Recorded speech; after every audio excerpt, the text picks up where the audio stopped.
ഒരാപത്ത് വരുമ്പോ ആളുകൾ കൂടെ വയ്ക്കത്തില്ലെന്ന് പറയുന്നത് വെറുതെ കേട്ടോ. അതെന്താ അങ്ങനെ പറഞ്ഞേ? ഞാൻ നമ്മുടെ കല്യാണത്തിന്റെ ഫോട്ടോസ് കാണുമായിരുന്നു, എന്തോരം ആളുകളാ ചുറ്റിനും ഇങ്ങനെ. ഈ ആപത്ത് വന്നപ്പോ എന്റെ സൈഡിൽ നിന്ന് കുറച്ച് ആൾക്കാരുണ്ടായിരുന്നു എന്റെ കൂടെ, അത് നീ കണ്ടില്ലേ? അല്ലല്ലോ, എന്നെ എന്റെ വീട്ടുകാർ എന്തെങ്കിലും പറഞ്ഞ് കളിയാക്കാന്നുള്ളത് നിന്റെ സ്ഥിരം പരിപാടിയാ. ഇനി എന്നോട് മിണ്ടണ്ട കേട്ടോ.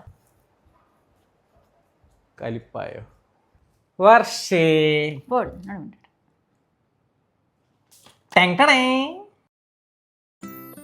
പിന്നെ സോപ്പിടാനൊന്നും നോക്കണ്ട. അതിഥി മാർബലിന്റെ റെഡ് വെൽവെറ്റ് എനിക്ക് ഇഷ്ടമുള്ള കേക്ക്. പക്ഷേ നിന്നെ കുപ്പിയിലാക്കാനുള്ള വഴി എന്റെ കയ്യിലുണ്ടടി. ചക്കയില്ലേ?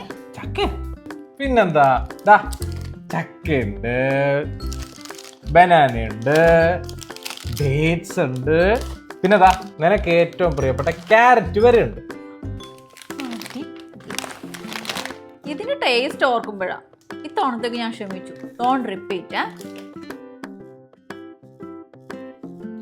അതിഥി മാർവൽസിന്റെ ടേസ്റ്റ് ഉള്ള കേക്ക് നിങ്ങളൊന്ന് കഴിച്ചു നോക്കൂ. നിങ്ങളും ഹാപ്പിയാവും, കൂടെയുള്ളവരും ഹാപ്പിയാവും.